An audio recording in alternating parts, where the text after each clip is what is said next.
যে শব্দ সমষ্টিতে বা গ্রুপ অফ ওয়ার্ডে যে শব্দ সমষ্টি যে শব্দ সমষ্টিতে বা গ্রুপ অফ ওয়ার্ডে একটা সাবজেক্ট এবং একটা ভার্ব থাকবে, এই লেখা দেখো, একটা সাবজেক্ট আর একটা ভার্ব। তাহলে ভার্ব। শব্দ সমষ্টি, কিন্তু সেখানে একটা সাবজেক্ট থাকতে হবে এবং একটা ভার্ব থাকতে হবে, একে বলা হয় ক্লজ। তাহলে মনে রেখো ক্লজ কি। এই একজনের শব্দ পাওয়া যাচ্ছে, শব্দ করো না, তোমরা মিউট করে রাখো সবাই। হ্যাঁ, সবাই মিউট করে রাখো। তাহলে ক্লজ হচ্ছে গ্রুপ অফ ওয়ার্ডস, কিন্তু সেখানে একটা সাবজেক্ট এবং একটা ভার্ব থাকবে। ক্লজ দুই ধরনের, একটা হচ্ছে ডিপেন্ডেন্ট ক্লজ আর একটা হলো ইন্ডিপেন্ডেন্ট ক্লজ। তাহলে এই দুই ধরনের ক্লজ আছে, একটা ডিপেন্ডেন্ট ক্লজ আর একটা হচ্ছে ইন্ডিপেন্ডেন্ট ক্লজ। আচ্ছা, এখন আমরা আসি, দেখো ডিপেন্ডেন্ট ক্লজ কি, ইন্ডিপেন্ডেন্ট ক্লজ কি। আমরা যে আগে একটা লিখেছিলাম, মনে আছে নাকি? আগে যে একটা বাক্যের উদাহরণ দিয়েছিলাম, Rahim open the big box of chocolate, মনে আছে এটা উদাহরণটা? এইখানে আমরা আরেকটা বাক্য নিয়ে আসছি, দেখো উদাহরণটা বোঝানোর জন্য। এখানে একটা বাক্য রয়েছে, because Rahim was famished. Because Rahim was famished, এরপর একটা কমা আছে, he quickly open the big box of chocolate. তার পরের বাক্যটার উদাহরণ আমরা আলোচনা করেছিলাম গত ক্লাসেও। তো এখন আমরা কি করছি দেখো, এখন হচ্ছে একটা উদাহরণের জন্য, এই ক্লজটা বোঝানোর জন্য আমরা একটা বাক্য লিখলাম, because Rahim was famished he quickly open the big box of chocolates. তাহলে এখানে রহিমের বদলে হি লেখা হয়েছে, দেখো এই যে রহিম, এখানে আছে রহিম, এর পরিবর্তে আমরা পরবর্তী বাক্যে কি লিখছি, হি লিখছি। তাহলে হিটা এখানে কি বলতো দেখি? প্রোনাউন।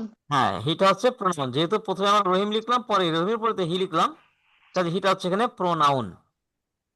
হি হলো প্রোনাউন এবং রহিম হলো হি এর অ্যান্টিসিডেন্ট। তাহলে এই যে কথাটা মনে রেখো, তাহলে কোন একটা নাউনের পরিবর্তে যে প্রোনাউনটা ব্যবহার হয়, তাহলে এই যে প্রোনাউন হচ্ছে হি, এখানে হি হচ্ছে প্রোনাউন, কিন্তু এই প্রোনাউনটা ব্যবহৃত হচ্ছে কার পরিবর্তে? রহিমের পরিবর্তে না, রহিমের ইয়েস পরিবর্তে স্যার। ব্যবহৃত হয়েছে কি, হি।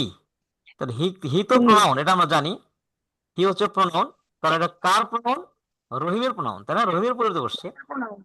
তাহলে এই রহিমকে বলা হয় অ্যান্টিসিডেন্ট। অ্যান্টিসিডেন্ট, যে শব্দের পরিবর্তে আমরা বসাইলাম প্রোনাউনটা, ওই শব্দটাকে বলা হয় অ্যান্টিসিডেন্ট। নামটা মনে রাখো, যে রহিম এর পরিবর্তে আমরা যে বসালাম হি, তাহলে ওই রহিম, রহিম হলো অ্যান্টিসিডেন্ট। এই অ্যান্টিসিডেন্ট কাকে, এইটা তুমি একটু শিখে রাখো। অ্যান্টিসিডেন্ট আমাদের পড়া লাগবে, গ্রামার আলোচনা করতে গেলে এগুলো ইউজ হয়, অ্যান্টিসিডেন্ট।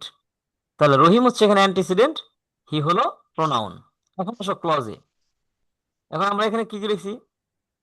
বিকজ এক, এক নম্বর ক্লজ। তাহলে এখানে দুইটা ক্লজ আছে, এখানে হচ্ছে তোমার দুইটা ক্লজ। এক নম্বর ক্লজটা হলো বিকজ রহিম ওয়াজ ফ্যামিশড। এই যে আমরা নাম্বার দিয়ে দিচ্ছি, দেখো বিকজ রহিম ওয়াজ ফ্যামিশড, এটা হচ্ছে, এখানে দুইটা বাক্য আছে, বিকজ দিয়ে একটা আর কমার পরে হচ্ছে আরেকটা। তাহলে এই বিকজ দিয়ে যে বাক্যটা আছে, বিকজ রহিম ওয়াজ ফ্যামিশড, ফ্যামিশ শব্দের অর্থ হচ্ছে ক্ষুধার্ত। অর্থটা মনে রেখো, এটা ফ্যামিশড শব্দের অর্থ কি? ফ্যামিশ শব্দের অর্থ হচ্ছে ক্ষুধার্ত। ক্ষুধার্ত। হ্যাঁ, ক্ষুধার্ত, কন্ট্রোল, ফ্যামিশড।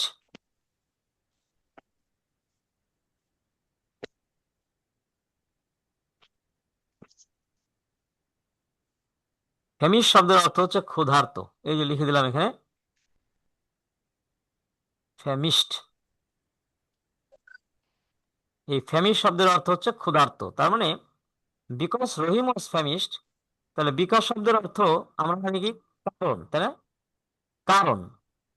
তাহলে বিকজ মানে কারণ, আর এখানে আহ কারণ দিয়ে তুমি করো কারণ। তাহলে বিকজ রহিম ওয়াজ ফ্যামিশড, কারণ রহিম ছিল ক্ষুধার্ত। রহিম কি ছিল? ক্ষুধার্ত। He quickly open the big box of chocolate. আবার এখানে যদি তুমি অর্থ করো, যেহেতু, যেহেতু অ্যাজ, এখানে আমরা দিলাম বিকজ, অ্যাজ দিলেও হবে, অ্যাজ দিলেও এখানে হবে। তাহলে এক নম্বর বাক্যটা কি খেয়াল করো, এই যে পুরো বাক্য, এই যে পুরো উদাহরণটা, এই উদাহরণে আমরা দুইটা অংশ করছি, একটা হচ্ছে because Rahim was famished, because Rahim was famished. 2 নম্বর ক্লজ, 2 নম্বর ক্লজ হচ্ছে হি কুইকলি, ফ্যামিস্ট অর্থ কি? ক্ষুধার্ত, এই লিখে দিলাম ক্ষুধার্ত, এই পাশে দেখো দেখা যাচ্ছে না, এই যে লিখে দিচ্ছি ক্ষুধার্ত। ও তাহলে বিকজ রহিম ওয়াজ ফ্যামিশড, রহিম ছিল ক্ষুধার্ত, কারণ রহিম ছিল ক্ষুধার্ত তাই সে কি করলো, he quickly open the big box of chocolates, তাই সে চকলেটের যে বড় বাক্সটা খুব দ্রুত খুললো। তাহলে পুরো বাক্যটার অর্থ কি হলো আমরা একটু খেয়াল করি। বিকজ রহিম ওয়াজ ফ্যামিশড, কারণ রহিম ছিল ক্ষুধার্ত, তাই he quickly open the big box of chocolates, চকলেটের বড় বাক্সটি সে খুব দ্রুত খুললো। তাহলে এখানে খুললো। হ্যাঁ, তাহলে এখানে বাক্য কয়টা হচ্ছে ক্লজ, এই প্রথমটা বিকজ দিয়ে যেটা আছে, বিকজ দিয়ে যে বাক্যটা আছে এইটা হলো 1 নম্বর ক্লজ। আর 2 নম্বর ক্লজ হচ্ছে কমার পরে যেটা আছে, he quickly open the big box of chocolates. তাহলে এখান থেকে আমরা এই উদাহরণ থেকে আমরা বুঝে নিব ক্লজটা কি। খেয়াল করো, এখান থেকে আমি একটু পড়তেছি, খেয়াল করো। তাহলে এখানে এসে দেখো যে ক্লজ এর সংজ্ঞা অনুসারে, ক্লজ এর সংজ্ঞা অনুসারে এতে একটা সাবজেক্ট এবং একটা ভার্ব, ভার্ব থাকতে হবে। তাহলে 1 নম্বর ক্লজে, 1 নম্বর ক্লজে সাবজেক্ট হলো রহিম, ভার্ব হলো ওয়াজ ফ্যামিশড। তাহলে ক্লজের সংজ্ঞা কি, ক্লজের সংজ্ঞা অনুসারে একটা সাবজেক্ট এবং একটা ভার্ব থাকতে হবে। তাহলে 1 নম্বর যে ক্লজটা, এই 1 নম্বর clause because Rahim was famished, এখানে তাহলে সাবজেক্ট কোনটা, এখানে সাবজেক্ট হচ্ছে রহিম, আর ওয়াজ ফ্যামিশড এটা হলো ভার্ব। আর কথা ভালো মতো আসে না। তাহলে তোমরা যদি মিউট করে রাখো তাহলে আসবে আর কি, মিউট করে রাখো। স্যার তিনজনই তো মিউট করে নাই। আর যারা মিউট করো নাই মিউট করো, এই জন্য কথা আসে না, মিউট করো। তাহমিদ, তারপরে যারা আছো ওরা মিউট করো, মিউট করে রাখো, সবাই মিউট করে রাখো।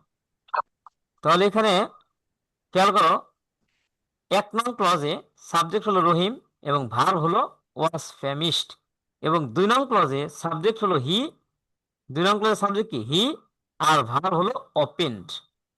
তাহলে ক্লজের সংজ্ঞা অনুসারে আমাদের 1 নম্বরটা, 2 নম্বর ক্লজ, ক্লজ হইতে কি লাগে, একজন শুধু একটু বলো ক্লজ হইতে কি লাগে।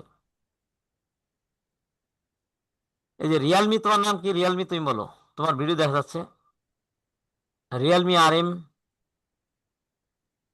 তোমার নাম কি স্যার যেন, সাবজেক্টের ভাব। সাবজেক্ট আর একটা সাবজেক্ট একটা ভার্ব লাগে, ক্লজ হইতে একটা সাবজেক্ট একটা ভার্ব লাগে। তাহলে 1 নম্বর ক্লজে সাবজেক্ট কি রহিম, ভার্ব কি ওয়াজ ফ্যামিশড, 2 নম্বর ক্লজে সাবজেক্ট কি হি, আর ভার্ব কি ওপেন। তাহলে দুইটাই হচ্ছে আমাদের ক্লজ। এই কারণে দুটোই ক্লজ, লিখছি এই কারণে দুটোই ক্লজ, যেহেতু দুটো বাক্যের ভিতরেই, দুটো ক্লজের ভিতরেই একটা সাবজেক্ট এবং একটা ভার্ব আছে। প্রথম ক্লজে সাবজেক্ট রহিম, ভার্ব হচ্ছে ফ্যামিশড, আর দ্বিতীয় ক্লজে সাবজেক্ট হি, ভার্ব হলো ওপেন্ড। তাহলে সংজ্ঞা অনুসারে আমাদের কি এই দুইটাই হচ্ছে ক্লজ, তাতে কোনো সন্দেহ নাই। ঠিক আছে, বুঝছো সবাই, ক্লজটা কি বুঝছো? Yes sir. তাহলে ক্লজ হইতে কি লাগে, একটা সাবজেক্ট থাকতে হবে, একটা ভার্ব থাকতে হবে, তাহলে এটা একটা ক্লজ হবে। সে অনুযায়ী আমাদের প্রথমটাও ক্লজ, দ্বিতীয়টাও ক্লজ। এখন আমরা ক্লস। দেখবো, এখন আমরা একটা জিনিস খেয়াল করে দেখো, দুটোই ক্লজ, কিন্তু এই দুটো ক্লজের মধ্যে একটা পার্থক্য আছে। এই দুইটা ক্লজের মধ্যে একটা পার্থক্য আছে। কি পার্থক্য আছে, 2 নং ক্লজের, 2 নম্বর যে ক্লজ, এর বাক্যটা he quickly open the big box of chocolates, chocolates একটা স্বয়ং সম্পূর্ণ বাক্য। অর্থাৎ এই বাক্যটা একা একাই পরিপূর্ণ অর্থ হতে পারে। He quickly open the big box of chocolate, সে তারা দ্রুত চকলেটের বড় বাক্সটি খুললো। এই বাক্যটার অর্থ করতে বা পরিপূর্ণ অর্থ প্রকাশ করতে অন্য বাক্যের উপরে নির্ভর করতে হয় না। কথাটা কি খেয়াল করে এটা, 2 নম্বর ক্লাসটা একা একাই স্বাধীন বাক্য, এটার অন্য উপরে ডিপেন্ড করে না। He quickly open the big box of chocolates, সে দ্রুত চকলেটের বাক্সটি খুললো, এর একা অর্থ প্রকাশ করতে পারে, অন্য কোনো বাক্যের উপরে নির্ভর করতে হয় না। কথাটা কি ক্লিয়ার, ক্লিয়ার? স্বয়ং সম্পূর্ণ অর্থ হতে পারে। অর্থাৎ বিকজ রহিম ওয়াজ ফ্যামিশড অংশটা বাদ দিলেও বাকি অংশ নিজে একটা সেন্টেন্স তৈরি করে। অর্থাৎ যদি আমরা 1 নম্বর ক্লাসটা বাদ দিয়ে দিই, এই যে বিকজ রহিম ওয়াজ ফেমিস্ট এই কথা বাদ দিয়ে দিই, শুধু 2 নম্বর ক্লজটা বলি, তাহলে এটা একাই সম্পূর্ণ একটা বাক্য এবং হুম। সম্পূর্ণ সম্পূর্ণ অর্থ প্রকাশ করে। বুঝছো না এটা? তাহলে 1 নম্বর ক্লজ ছাড়াই 2 নম্বর ক্লজ একাই সম্পূর্ণ অর্থ প্রকাশ করে এবং একটা পরিপূর্ণ বাক্য। এত কি বুঝছো? এই কারণে ইয়েস স্যার। এই কারণে 2 নম্বর ক্লজকে বলা হয় ইন্ডিপেন্ডেন্ট বা মেইন ক্লজ। ইন্ডিপেন্ডেন্ট ক্লজ বা মেইন ক্লজ, যে ক্লজটা অন্যের উপরে ডিপেন্ড না, তাকে বলা হয় ইন্ডিপেন্ডেন্ট বা মেইন ক্লজ। তাহলে এখানে 2টা ক্লজ বাক্যের ভিতরে, আমাদের 2টা ক্লজ আছে, একটা হচ্ছে বিকজ রহিম ওয়াজ ফ্যামিশড, আর একটা হচ্ছে he quickly open the big box of chocolate. তাহলে এই 2 নম্বর যে ক্লজটা, এটাকে বলা হয় মেইন ক্লজ বা ইন্ডিপেন্ডেন্ট ক্লজ। কারণ কি? এটার অর্থ পরিপূর্ণভাবে অন্য বাক্যের সাহায্য ছাড়াই পরিপূর্ণ বাক্য, অন্য কোনো বাক্যের উপরে নির্ভর করতে হয় না। কথাটা কি ক্লিয়ার? সবাই কি বুঝছো জিনিসটা? Yes sir. তাহলে এখন আমরা আসি পরের বাক্যটা। দেখো, পরের যে 1 নম্বর ক্লজটা দেখি। 1 নম্বর ক্লজের অর্থটা কি সেটা আমরা একটু দেখি। 1 নং ক্লজকে বলা হয় ডিপেন্ডেন্ট ক্লজ। তাহলে 2 নম্বর ক্লজকে আমরা কি বললাম? ইন্ডিপেন্ডেন্ট ক্লজ, তাই না? 1 নং ক্লজকে বলা হয় ডিপেন্ডেন্ট ক্লজ, যেহেতু স্যার ডিপেন্ডেন্ট মানে কি? নির্ভর করা। এই যে পড়লে তুমি বোঝো। দেখো, যেহেতু because Rahim was famished, because Rahim was famished, এটা নিজে নিজেই ইন্ডিপেন্ডেন্টলি কোনো বাক্য হয় না। তুমি বলো, শুধু এইটুকু বলো, বিকজ রহিম ওয়াজ, রহিম ছিল ক্ষুধার্ত, তাই কি তোমার পরিপূর্ণ অর্থ হইলো? নাকি আরেকটু থাকবে? পরিপূর্ণ অর্থ বানাতে গেলে আমাদের আরেকটা বাক্য থাকবে, তাহলে এই বাক্যটা পরিপূর্ণ হবে। যদি শুধু বলো যে কারণ রহিম ছিল ক্ষুধার্ত, তাহলে তো পুরোপুরি অর্থ মানে প্রকাশ স্যার পেল না। একটা ক্লজ ডিপেন্ডেন্ট হইলে সেটা হলো ডিপেন্ডেন্ট ক্লজ। না, ইন্ডিপেন্ডেন্ট ক্লজ তো বললাম আমি আগেরটা, যেটা নিজে নিজেই অর্থ প্রকাশ করতে পারে, অন্য বাক্যের উপরে নির্ভর করে না। ও। অন্য বাক্যের উপরে নির্ভর করে না, ইন্ডিপেন্ডেন্ট ক্লজ, যেটা আমরা 2 নম্বর ক্লজ বললাম। মানে 1 নম্বর ক্লজ কি ছিল? বিকজ রহিম ওয়াজ ফ্যামিশ, এর বাংলা কি? এর বাংলা কি? কারণ রহিম ছিল ক্ষুধার্ত। কারণ রহিম ছিল ক্ষুধার্ত, এটা এটুকু বললে কি পরিপূর্ণ অর্থ প্রকাশ পায়? নাকি আরো কিছু বললে পরিপূর্ণ অর্থ প্রকাশ পায়? কারণ রহিম ছিল ক্ষুধার্ত, তাই সে চকলেটের বাক্সটি খুললো, এইটুক বললে পরিপূর্ণ অর্থ প্রকাশ পায়। কিন্তু তুমি অর্ধেকটা বলো যে কারণ রহিম ছিল ক্ষুধার্ত, এতে কি এই বাক্যটা পরিপূর্ণ হয় বলো? কারণ রহিম ছিল ক্ষুধার্ত, এইটুক বললে কি পরিপূর্ণ অর্থ প্রকাশ পায় আর কিছু না বললে? দেখি একজন বলো। কারণ রহিম ছিল ক্ষুধার্ত, এইটুক বললে কি পরিপূর্ণ অর্থ হয়? অন্য কিছুই যদি না বলি, শুধু এইটুক বললে কি একটা পরিপূর্ণ অর্থ প্রকাশ পায়? না স্যার। তাই না? কারণ কি? এই জন্য, যেহেতু এটা শুধুমাত্র একা একা এইটুক বললে পরিপূর্ণ অর্থ হয় না, যদি দ্বিতীয় ক্লাসটা বলি, যেহেতু কারণ রহিম ছিল ক্ষুধার্ত, তাই সে চকলেটের বাক্সটি দ্রুত খুললো, তাহলে পরিপূর্ণ অর্থ প্রকাশ পায়। অর্থাৎ দ্বিতীয় বাক্যের উপরে এই বাক্যটা নির্ভর করে। দ্বিতীয় বাক্যটা না বললে এই বাক্যটা পরিপূর্ণ অর্থ প্রকাশ করতে পারে না। ঠিক আছে, বুঝছো কথাটা? এটা নিজে নিজেই ইয়েস স্যার। ইন্ডিপেন্ডেন্টলি বা স্বাধীনভাবে কোনো বাক্য হয় না, এটা একা বাক্য হয় না, ওই অসম্পূর্ণ থাকে, এটা একটা অসম্পূর্ণ বাক্য মাত্র। তাহলে বিকজ দিয়ে যে অংশটা আছে, এটা আমরা বলি বিকজ রহিম ওয়াজ ফ্যামিশড, এটা একটা অসম্পূর্ণ বাক্য। যেহেতু এটা বাক্যের আরেক অংশের উপরে নির্ভরশীল, এই বাক্যটা অন্য আরেকটা বাক্যের উপরে নির্ভরশীল বা ডিপেন্ডেন্ট, সেজন্য এই ধরনের ক্লজকে বলা হয় ডিপেন্ডেন্ট ক্লজ। তাহলে বিকজ রহিম ওয়াজ ফ্যামিশড, এই ক্লজটার নাম হচ্ছে ডিপেন্ডেন্ট ক্লজ। কথাটা কি ক্লিয়ার এটা? তাহলে ডিপেন্ডেন্ট ক্লজ কোনটা? বিকজ রহিম ওয়াজ ফ্যামিশড, এটা হলো ডিপেন্ডেন্ট ক্লজ। ওই যে আগে যেটা বললাম, he quickly open the big box of chocolate, ওইটা হচ্ছে ইন্ডিপেন্ডেন্ট ক্লজ। তাহলে 2টা ক্লজের মধ্যে পার্থক্য কি বুঝছো? ডিপেন্ডেন্ট ক্লজ কোনটা, ইন্ডিপেন্ডেন্ট ক্লজ কোনটা, বুঝছো?